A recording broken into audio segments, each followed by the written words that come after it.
In this video, I'm going to ask every single Muslim one question.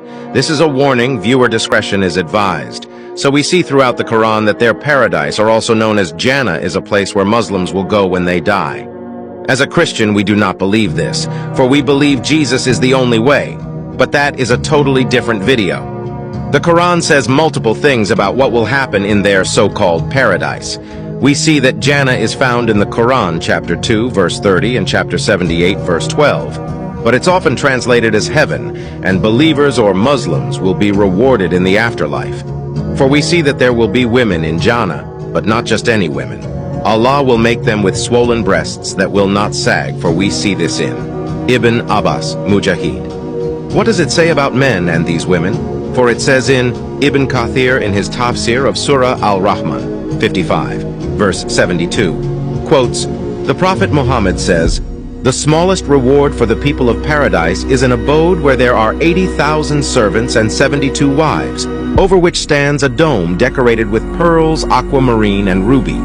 So we see from this verse that every man will have 72 wives. And this is where it starts to get very dark. For we see in the Sunan Ibn Majah, volume 5, book 37, hadith 4337, Abu Umama narrated, "The messenger of God said, 'Everyone that God admits into paradise will be married to 72 wives. All of them will have libidinous sex organs, and he will have an ever-erect penis.'"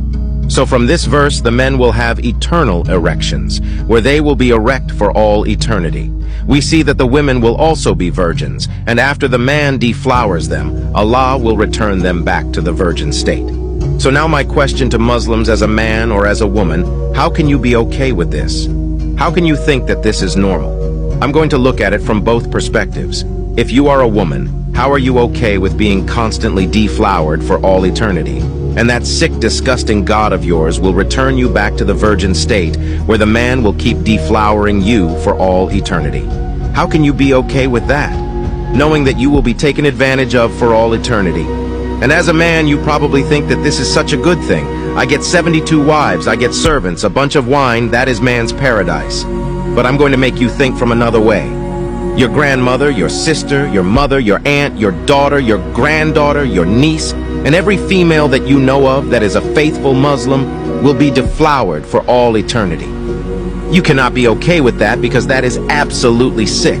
Anyone who is okay with that has absolutely no love in them. This is absolutely satanic, and this is not right. And there is more about the sick, disgusting place that I could not even bring up, for it would violate human rights.